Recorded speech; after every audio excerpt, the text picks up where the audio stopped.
My name is Angie. I work as a holistic coach and a yoga teacher. And I want to talk to you this evening about the radical power of rest, and really using rest to create space, to create energy for productivity, for creativity, and most importantly, for joy. And even I think even the title of my presentation sort of suggests that I want us to rethink how we look at rest. And I do want it to be quite a radical approach, in that even this presentation being at the end of the weekend and being at almost at the end of the day is so interesting to me, how we as a society and we as cultures really view rest, that it always comes right at the end, that we always put it after all the work's done, after all the effort's been made. And in a sense, we kind of deprioritize it. And we're kind of conditioned to do that, in a sense that we are meant to have earned rest. And I would like this evening to talk you through maybe how we could rethink that and to see the impacts of that on our daily lives. So for the flow of this evening, I want to have a little look at to-do lists, specifically how we spend our time, and do we even know how we're spending our time. I want to work with a principle of stop, look and listen, which is really connecting ourselves a little bit more to our body and connecting more to our ability to observe what we're doing through our lives, through our planning, through our then how maybe we can use that information to inform the choices that we make moving forward. I also want to think about what is rest, because for all of us that could mean something a little bit different, and I really embrace that. I want to give you quite a few examples of things that I think are beneficial forms of rest, and then one form that I would love for you all to take away from this as a practice to experiment with in your own life. And then Reboot 101, which is kind of looking at practices that can help invoke and encourage us to rest a little bit more. And the results are in is looking at how that rest and how that attitude to rest can really enrich our lives in a more joyful, more creative, and essentially a more productive way. And with that said, I'd like you to take away the principle of we start by stopping.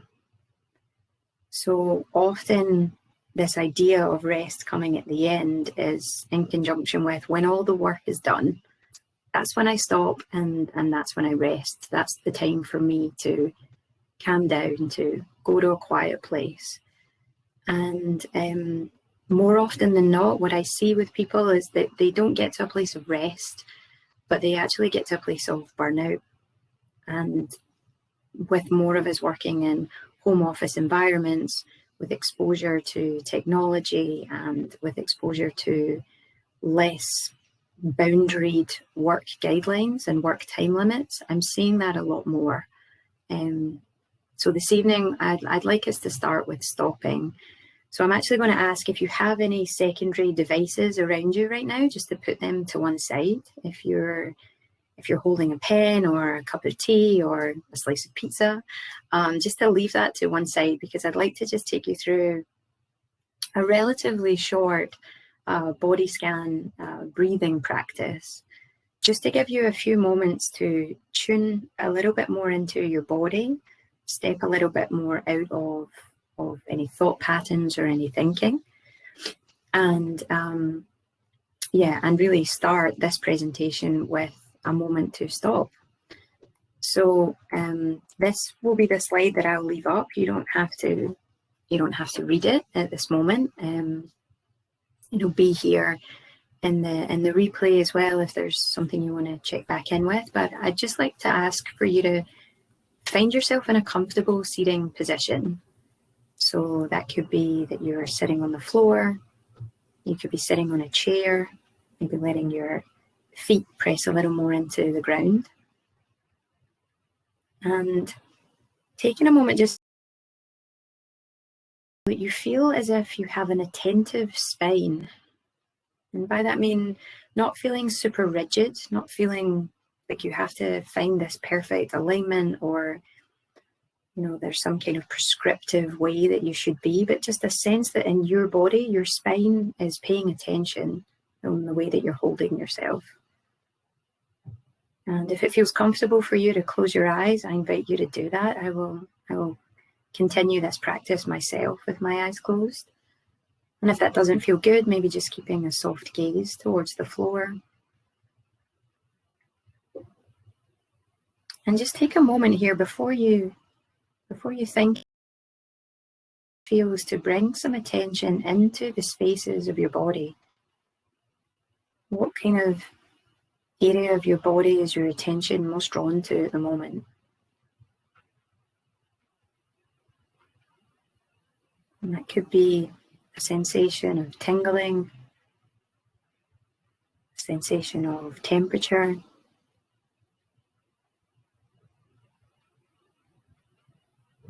It might feel unusual for you to be focusing on sitting a little taller than you might normally.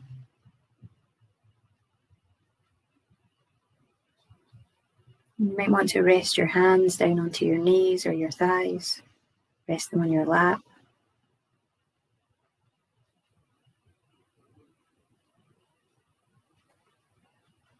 I'm just going to invite you to take a few breaths in and out here, primarily through your nose. But I'd like you to pay more attention to the sensation of breathing, particularly around the entrance of your nostrils.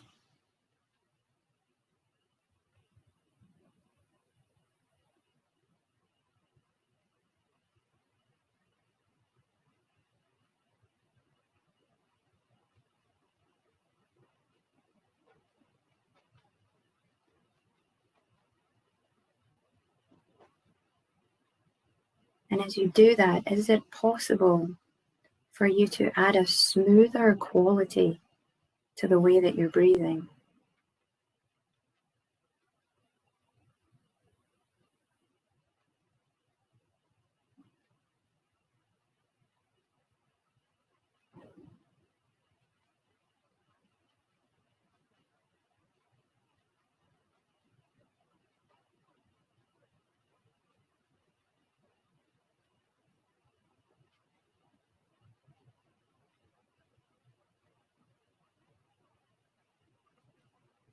And you might even be able to notice when you breathe in what parts of your body gently expand to accommodate that breath, and what parts of your body gently soften again as you breathe out.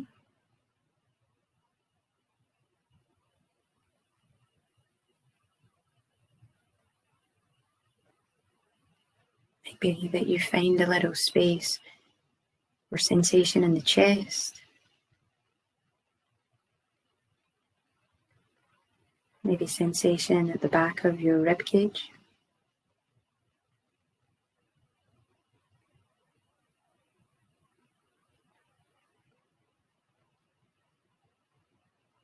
Perhaps you can send your attention towards your stomach and notice what happens with a focus on the lower part of your stomach.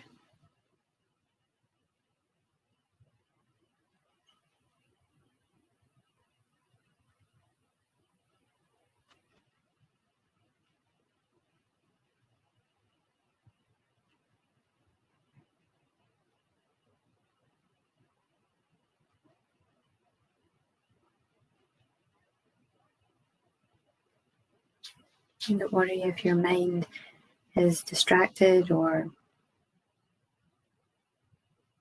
trying to analyze or trying to think about something specific or the right way to do this. Spoiler alert, there is no right way.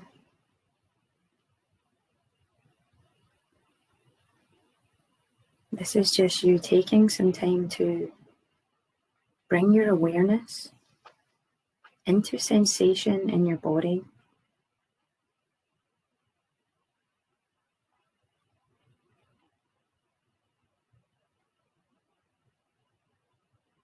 You might even send that awareness to the muscles around the edges of your eyes and notice what happens to that space as you continue to breathe.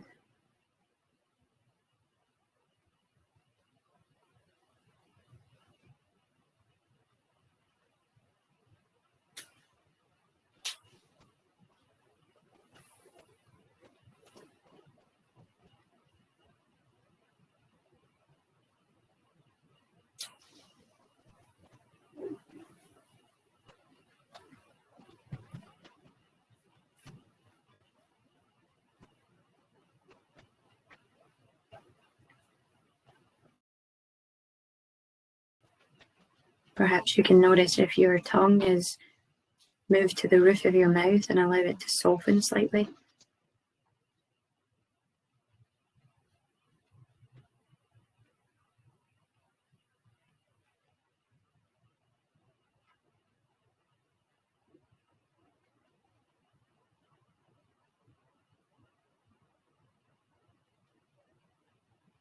Maybe even allowing a little bit of that softness to touch over the tops of your shoulders.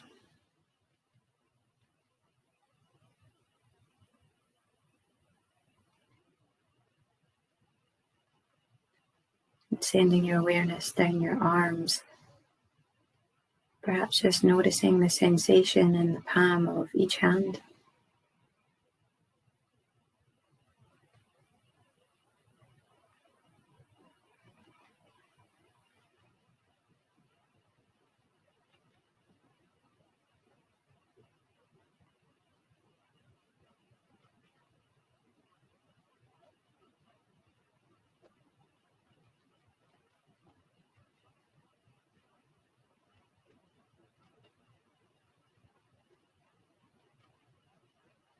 And if your attention has drifted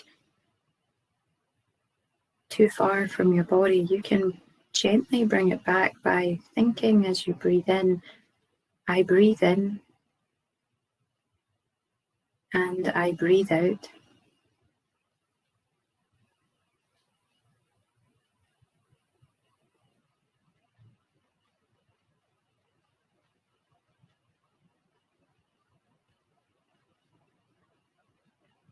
And just feel how your body responds, particularly as you breathe out.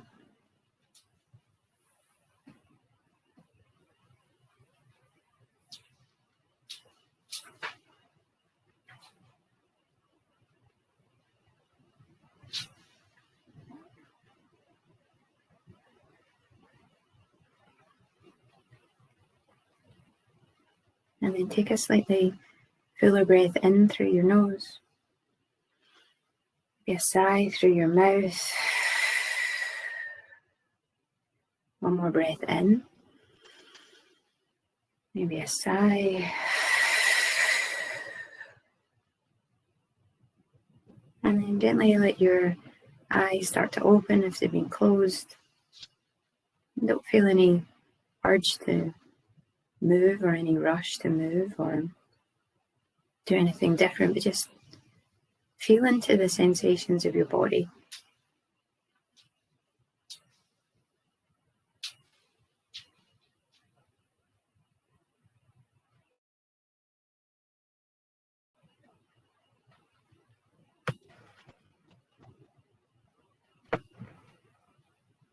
And sometimes we have an idea of what rest should or shouldn't feel like, what peacefulness or quietness, stillness should or shouldn't feel like. And sometimes our expectation around it actually detracts us from having an opportunity to just interact with it.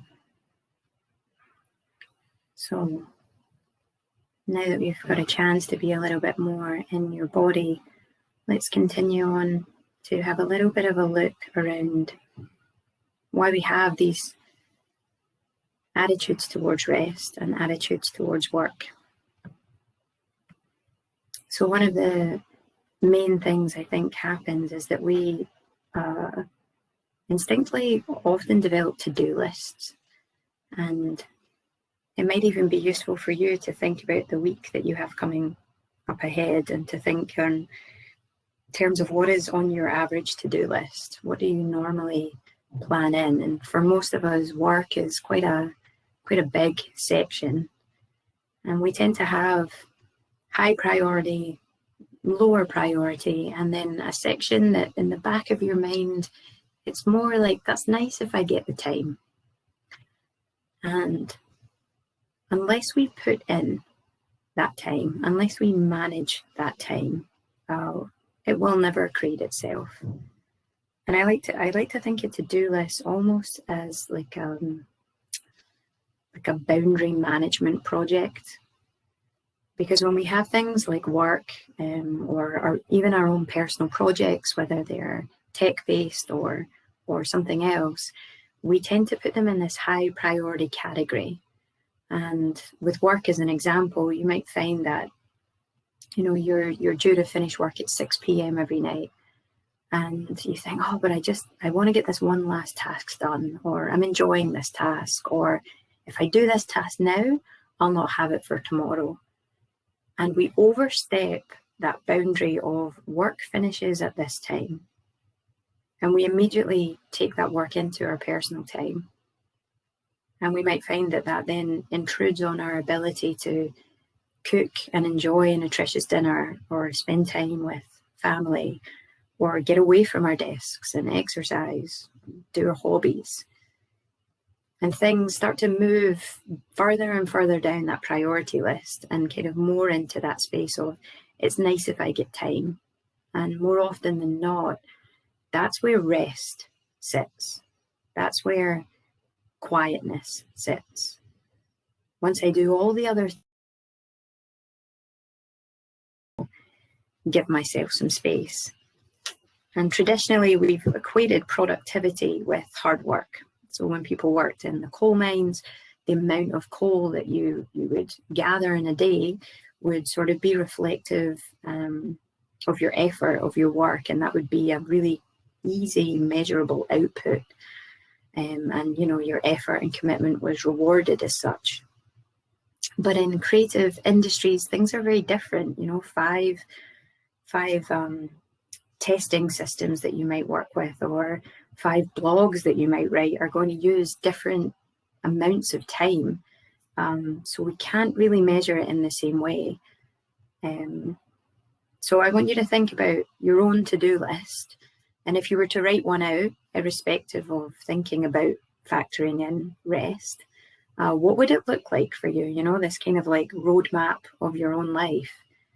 And not necessarily for right now, but maybe later this evening or tomorrow morning before you start your day, just give yourself that opportunity to look at, where do I put these things in, and how do I prioritize my time?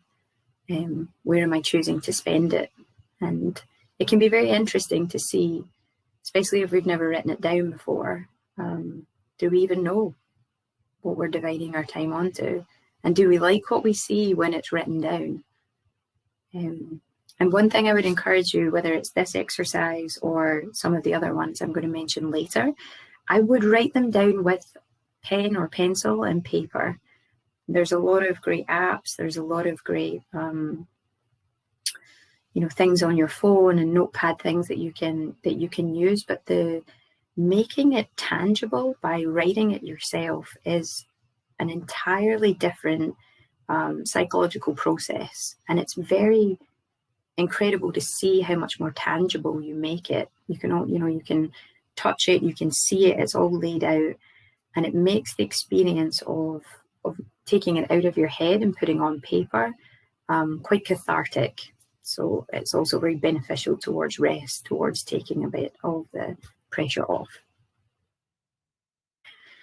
And that's really what we want to do. We want to stop the level of pressure. You know, we want to stop this cycle that we sometimes find ourselves caught in. And rest, it doesn't need to be super complicated.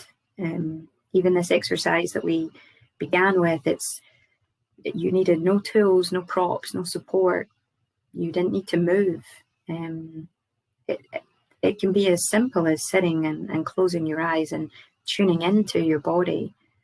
And yes, the theory of it is simple. The execution of it, a lot of us have a lot of thoughts in our heads and a lot of activities, and we add in many ways to our own pressure because we get caught in these cycles, and stress and anxiety are very real and they are very debilitating. And that is what I want us to try to be more cautious around, is to create spaces for ourselves, to create periods of rest, so that we're not ending up in these cycles of anxiety or overwhelm, or in fact underwhelmed, where you're sort of so disconnected that you don't really find the joy or find the experience in things. I'm not even sure if it's a qualified state, but I like the idea of just being whelmed. You're neither over nor under. I'm just whelmed. That feels like a nice mid-ground place. And we see it so often. We might find that we have an inability to switch off. Our minds are racing. It can be much harder for us to sleep. And when we have so much access to technology to connect, unable to maybe see friends or family, we are much more online. We are much more digitally connected. And so it does take a lot of practice and a lot of sort of boundary management into creating those spaces of quiet for ourselves. And, we might find that we're experiencing more disconnection from ourselves and from other people because we're feeling like somebody wanting to spend time with us is a drain. We're not enthusiastic about it anymore because we're exhausted. And that starts to play out in a lot of different forms of dysfunction, that we're not getting that social contact. We're not getting that opportunity to see people. And one thing I want to mention is, when it comes to rest, something is better than nothing. So it can be very easy for us to think, well, I don't have the time or the space to do an hour-long session of something, or a 45-minute yoga practice, or I don't have 20 minutes to sit and meditate, or 10 minutes to do this. And it doesn't have to always be that length. I mean, I would love for you to have more of that in your life, but I'm also aware that we have various things going on for us that we have to not judge the effort that we're making and deciding whether it's good or bad, but we do have to make the effort. And, no effort is ever wasted. So not looking at it and thinking, if I can't do what I consider to be a significant enough of something, I shouldn't do it at all. So the problem with the lack of rest, and I feel like this, that imagine that you are the bus, and you're, in theory, in this picture, you're in the right place, you're at the bus stop, you're where you're meant to be. But my God, what condition are you in? What energy level do you have? What capacity do you have for moving, for allowing people to board the bus, for finding direction, for even being able to switch on your lights, to be able to use your indicators, to be able to leave the bus stop? When we find ourselves in these periods where we are so overworked, or so stressed, or so confined with not having enough time to rest, with not facilitating enough space and time to rest, we're just dominated by factors that drain us. And rest is work's equal partner. And I rarely hear people say, I'm so well rested, I'm ready to work now. But I often hear people say, I'm so tired of work, I'm ready to rest. And it is such an interesting psychology that we have. And it comes from a lot of our cultural backgrounds, a lot of our familial backgrounds, but we have this idea that we have to keep pushing. We can only stop when we are literally this bus. And And that is a factor I would really like us to think more about, because when we get to this stage, the quality of our output, the quality of our interactions, and the quality of our life is suffering too hard. So one of the main things that I think is interesting to look at is, what is stopping you stopping? Because we do have those cultural backgrounds, we do have those familial thoughts, we do have those social or perceived work pressures. Sometimes they are real work pressures of people encouraging us, you know, just do it, just keep going, there's more there, you've got energy, use it for this. And I would like us to rethink a little bit, refeel a little bit how we use that energy. So again, coming back to that practice of, it's reflection, not reaction. It's not about a judgment here. It's about creating awareness around how we're living, so that we can change if we need to, so that we can adapt as we need to, and so that we can create a little bit of more awareness for ourselves around, why is it hard for me to rest? Or why do I deprioritize myself? So one of the things that can be really interesting and journaling is that you can start to look at your pattern behavior. And that could be as simple as, oh, wow, you know, this week I finished work at 8 or 9 p.m. every night. That is a consistent pattern of overstepping my professional boundaries with my employer, and also my personal boundaries with myself. Because if I'm using that time for work, I'm not using that time for myself. So it's a really useful practice to start to look at, how am I spending my time? What are the patterns? And how might I interact with that behavior differently to be more conducive for myself? Another thing to consider is the anti-friends of rest, which, oh, sorry, I'm getting a little bit of a tech problem here, but I don't know how to change it. Let's see if this works. Okay, sorry. So the anti-friends of rest, and for me, that comes into two categories. There is guilt and there is shame. And quite often, what a lot of people will experience is this sense of, I feel guilty to rest. Why have I earned this? How do I explain this? Not everybody else is resting, or there's still work to be done, or you know, we feel shameful, we feel guilt, we feel like we shouldn't be resting. And so then when we come to periods where we are resting, if we're laying on a couch, if we're taking some time to sit outside on a bench and get some fresh air, that we are using that time to sit in that shame and guilt, which is about the most unrestful thing we could be doing. So it can be quite a destructive pattern in itself. Again, the same with justification and rationalization, that we try to find ways of explaining that, you know, I've earned this rest, or I should be resting now because I'm exhausted. I've done all the work. I've pushed myself to all the limits. Now I'll lie down. Now I'll rest. And that to me is just a one-way bus ticket into the burnout that we saw before. You know, especially if we're always prioritizing rest right at the end of everything else. Because in a big way, what we're actually saying is, I come at the end of everything else. Me, my well-being, my health, my balance. And in all honesty, I think if it's whether it's a work project or a personal project, if it is a situation that is asking you to sacrifice your health and well-being for a goal, I would really reconsider letting that goal go, because in the end of it, I don't think it's going to be worth what you've sacrificed to give.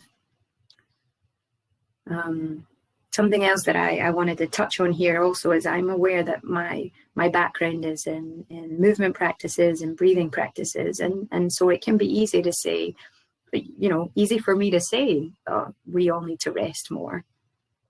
And it is still a practice for me. It is, I'm someone that likes to move, to be outside. I like to travel. I remember a time where I used to like to travel. I like to socialize. I like to do a lot of projects of my own, some of them in solitude and some of them with other people. And I like to walk around. I like to feel that sense of productivity in my own life as well. So taking time to rest, and not always at the end of my day, is a significant practice for me also. So please don't think that for anyone else it is easier or more facilitable. And, you know, I appreciate that we all have our different family responsibilities or relationship involvements, friendships, co-working, co-living, all of these different things that factor in, that we're not always just able to prioritize ourselves. So I'm very much aware that it is a practice of consistency and commitment, just as hard work is, just as pushing for a promotion or launching a new project is. I would just like to see a lot more of us putting a lot more of that effort and energy and enthusiasm inwardly. And also another thing to think about is my fatigued friend, which I always really liked the concept of. Imagine yourself at your most exhausted.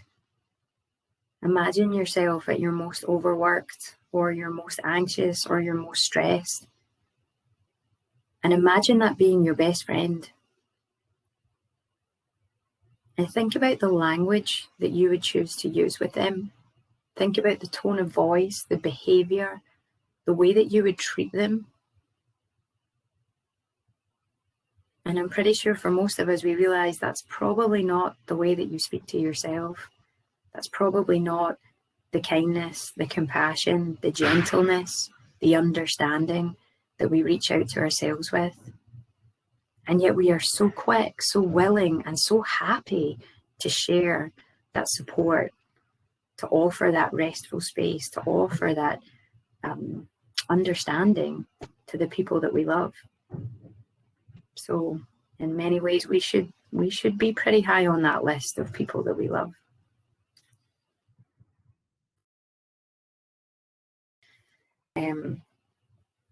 This is interesting for me. I think rest takes many forms. And again, I think that could be an interesting question for you to take yourself to maybe even note down on a piece of paper and start to craft a list of things that you consider to be restful for you. Because I think there will be activities on there. There's things I know I like to do that are restful for me that friends of mine have no interest in or take no comfort or solace in. Some of them find them absolutely horrific. But, you know, dancing around my kitchen with bad 80s music just happens to be particularly restorative for me. However, there is so many things that are personal in that way that looking at what is restful for you could be really helpful.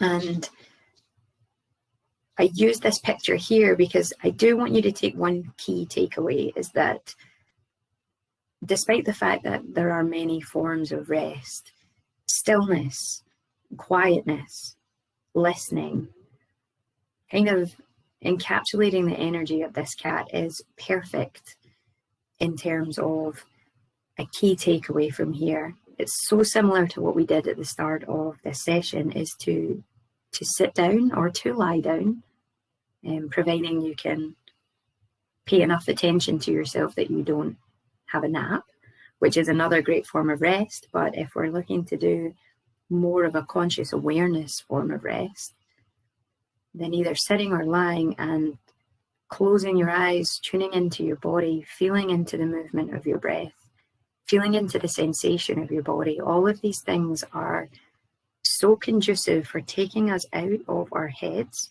and putting us back into our bodies. And in terms of neurology, there's 80% of the information in our body moves up in towards our brain. So 80% of you is contained from the neck down, and it feeds information upwards to our neural system. And 20% of the information of you as a person exists in your brain and is sent down into your body. So it's no wonder that when we are living in much more cognitively aware worlds, much more up in our heads, up in our thoughts, creating ideas, that if we are not tuning in with our body, we are going to find it much harder when we come to rest, because our mind has this idea of like, well, I've dedicated this time, so now you can sit down and now you can rest. Now you can go and socialize with your friend. Now you can feel happy. But we don't feel it because our body is experiencing all of that stress, all of that anxiety, all of that push, all of that drive to keep moving, to keep doing, to keep achieving, that we're not allowing ourselves to fully embody and experience what rest is. So even if for you it's being outside doing gardening, even for you it's developing new code. You know, I know some people that's super fun for them, and I think that's amazing, but it's not the same kind of rest. It's still very much working more in our headspace, still working with technology or keeping us online, keeping us distracted, and it's taking us out of our body. So working more into a system where we can either be seated or lying, spending time breathing, spending time feeling into sensation. And at the start of this session, I think we were seated maybe for 6 minutes. And for some of you, you might think, wow, that went really fast. And others, you were like, wow, it felt like a really long time. And that's fine. It will, you know, always feel a little bit different. But I encourage you to do some more practices of that nature, just to have that little bit additional awareness of what's going on for you in your body. Because what rest isn't is burnout. Burnout is what happens when we get to the end and we've got nothing left. Going to sleep at night is not rest. It is a form of rest, but it is almost like I just got to be unconscious now. I'm so done. Sleeping is a beautiful recovery process and highly necessary, but active rest it's not a self-indulgence, and it's not a nice to have. It's a necessity for us to live in a more full and a more well-rounded and more experiential way. It's something that we really want to think about having much more access to. And again, I want to come back to this idea around blame or guilt or feeling bad or judging ourselves, is that we cannot hold ourselves accountable for things we didn't know before we knew them. So now that we know better, we do better. So things like the journaling list can be super useful. The to-do list can be really helpful for you to see, wow, I didn't really know that that's how much time in a week or in a day I was spending on this project or dedicating to this amount of work. What could I do? How could I take an hour of that time back for me? And so some of the things I want to think about are, you know, scheduling in a reboot. And the reason I mentioned scheduling is because it can be really useful. This is where apps, phone reminders, Post-it notes can be prompt you to help remind you to do some of these things. You know, like if we don't schedule in the time for rest, if we don't schedule in the time for ourselves or the things that usually fall on the nice to have list, they're never going to become high priority. They're never even going to become medium priority. They're always going to be at the end. So I want us to start thinking about, how could I even think about the way I start my day by adding in something a little bit more restful. One of the things I like to work with is this idea of to be. So instead of a to-do list, it's like a to-be list. And in a way, it's like, I don't know if any of you have ever worked with gratitude journals or gratitude lists that you know, maybe as you go to bed at night, you think of 3 things that day that you were grateful for. And I think that is a really rewarding practice. But I also like the idea of having proactive thankfulness. So a to-be list could be, today I am going to be kind to myself, to someone else, to a stranger, to the person I buy coffee from, whatever that kindness means to you. It could be a conversation, it could be a smile, it could be a text message to someone you haven't reached out to for a while. But it gives you an opportunity to do something, to create a little moment of pause and reflection in your day. And, you know, it could be, today I'm going to be more quiet. Today I'm going to be more active and move my body more, and start to allow you to carve and shape some time into your day that is a little bit more focused on you and practices that would be beneficial for you. You know, they used to have kind of calendars around that, but you can create one of your own where you think like, well, the word of today for me is going to be stillness. And if I have that on a post-it next to my screen, how can I find ways through my day to interact with that concept? You know, another one might be easefulness. Another word of the day could be pause, could be laughter, could be connection. So I think that the to-be list and the word of the day can really help shape and frame a little bit of how you approach the day ahead. And particularly, again, having that sort of reflective moment more towards the start of your day rather than the end means that you have the energy to actually think into it, to feel into it. What do I need for myself today? You know, if I was going through today trying to show a little bit more care, a little bit more love for myself, what word would help me do that? What word would help keep me aligned with that? And I mentioned before journaling. I think that can be a really useful pattern, emerging practice that you can start to see a little bit more how you're behaving, where you're using your time. And it doesn't have to be, you know, dear diary today and something very poetic. It could be bullet points. You could make bullet points of stuff that is going on for you. You could make a pie chart of where you're spending your time and do it for 7 days, and then look at that, you know, that set of charts at the end of the week and think, right, is that the kind of week I want for myself? Am I spending time doing the things that I want to do with the right amount of space? Another rebooting practice can be moving, and that could be that you're a runner. It could be that you run with a group, that, you know, you use that as a social thing also. It could be as simple as putting on a song while you're making lunch and dancing in your kitchen. It could be a few gentle stretches at your desk, moving your neck, standing rather than being seated, lying on the floor rather than standing, moving your body around a little bit more, just to, again, get that body connection a little bit more fine-tuned. And also, you know, walking. I'm a huge advocate of walking because for most of us, it means going outside. So getting daylight, being outside, even if you live in a city, it's a little bit more nature than, you know, being indoors all of the time.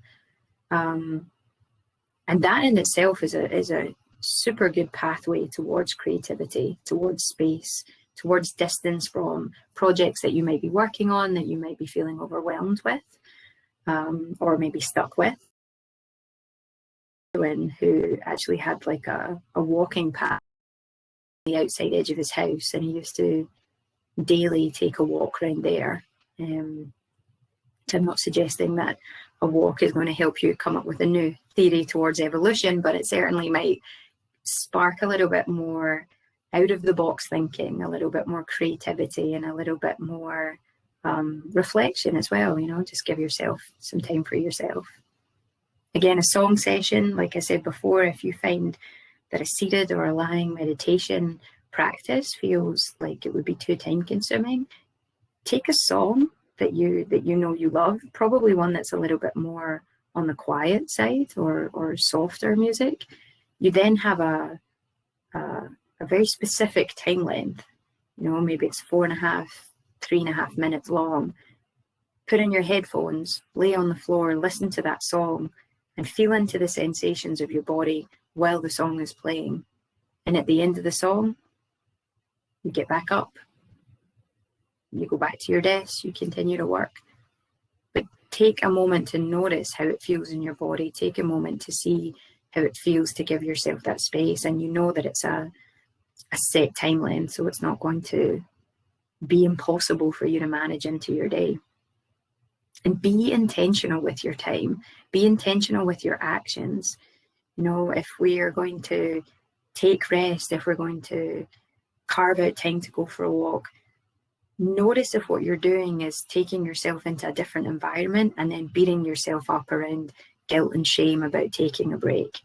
And it's not to say that that's wrong, but it's to notice that that's what you're doing. And then be intentional. Do I want to do this with myself? Would I be doing this if it was me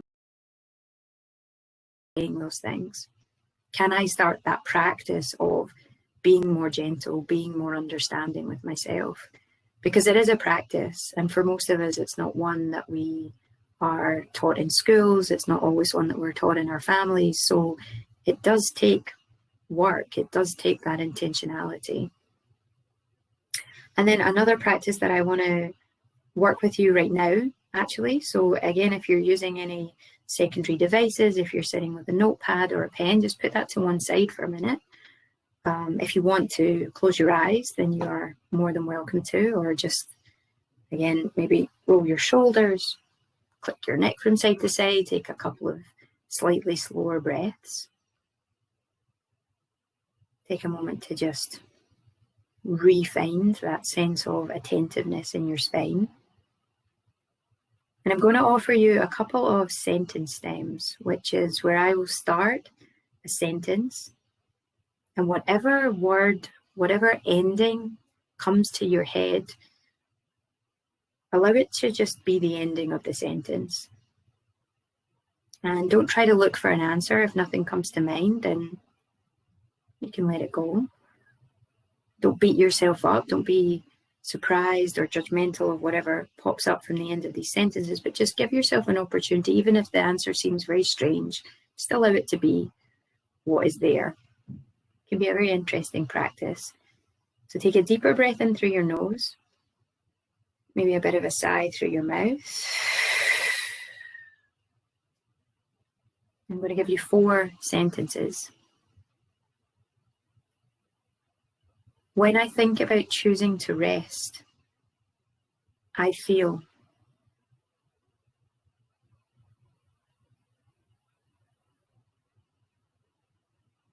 I feel more restful when I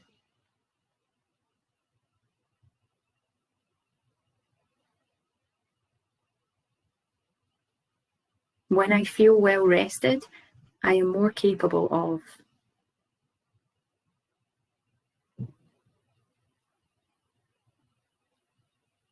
And for me, resting feels like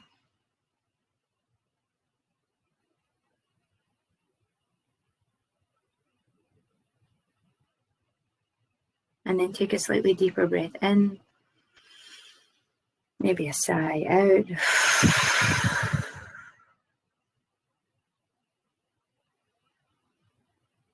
And these are just some simple sentence stems that I think can be very interesting when we start to observe what our instinctive answers are. Because when we stop overthinking, our body responds with the information that we need. And so that is going to take us on to our rested results. And I should mention that initially resting might feel quite uncomfortable. It might feel like a chore. And that is because it's a practice.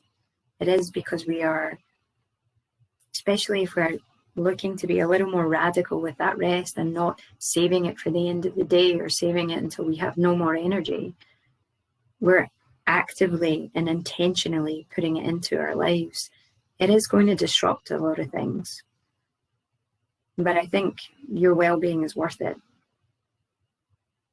So one of the things that you might experience with a higher level and a higher quality of rest in your life is this increased capacity for experience.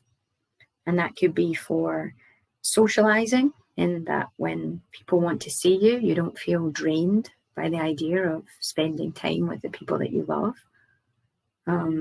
You could have an increased capacity for the work that you're doing because you're balancing it well with a sense of feeling rested, that we're not resentful, that we're not feeling used or underappreciated. And that in turn also increases our enthusiasm, our enthusiasm for the jobs that we're doing, the projects that we have, that we feel more fired up, that we feel more like, I know I like this and I've got the energy for it. It's an increase of our energy levels and an increased level also of that practice of calm and care and kindness. That when we rest, and particularly rest in that form of stillness, that we are improving our ability to be aware of our body, aware of ourselves. And that's when we start to feel and see where compassion is needed. So if what comes up for you is, when I think about taking more rest, I feel, and the immediate word is guilty or self-indulgent, I would hazard a guess and say that's probably you've learned to listen to. And so I feel like there is an opportunity to be a little more compassionate to yourself and to start to find ways of interacting with that voice differently, to approach it with more calm. And that comes from more of a practice of stillness, more of a practice of awareness, because until we're aware of something, we can't interact any differently with it. I think also with more rest, we get this increased interest in experimentation. There's like more things. When we're feeling really anxious, when we're feeling really run down, we kind of want a sort of stability that's almost that we can't get out of it, because it creates that sense of support. And it gives us a framework that we know exactly what's going to happen and when. We know exactly what we're meant to do and what the output should be. And, that can be really useful at a point, but it's so limiting. And it starts to take away from those feelings of joy, and that's what we want to work into more. We want to be like, how can we experience and experiment and be more playful, be more fun, get involved with projects that excite us, have the enthusiasm and the energy to want to take part in social things, be they in person or be they online. And,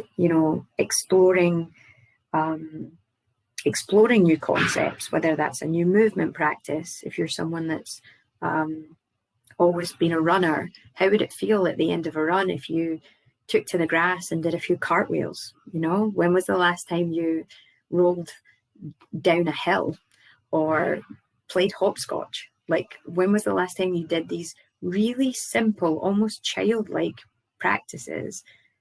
And not because they were measurable, not because they were going to be quantifiable or work towards improving your CV or work towards any kind of self-development, other than to have fun and play, to be more expressive.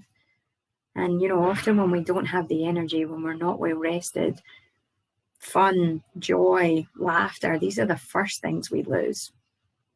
And I would love for us to be enriching our life with more opportunity for those experiences, more opportunity to connect to ourselves, and not just charging our batteries at the end, but finding ways throughout our day, throughout our week, to add in little practices that can encourage us to feel more enriched.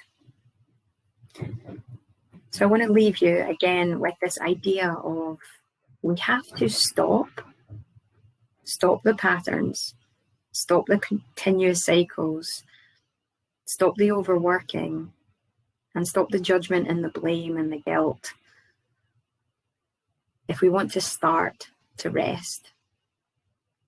And so one thing I would just like to leave you with as a contemplation is that as you go into this next week ahead, if you take nothing else from my presentation, I would love for you to write down the following sentence.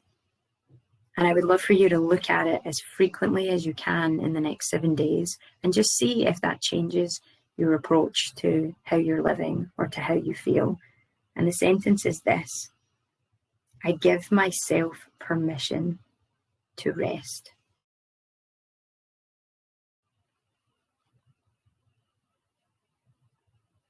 And from my heart to yours, I thank you so much for having the patience and the ability to be here for the last hour. If anybody has any questions that I haven't seen or can access, then hopefully I can answer any of those. Otherwise, I can also leave you guys contact information if anybody's looking for any journal prompts or any guided meditations or just anything at all that I can help to offer with, and that would be my pleasure to do so.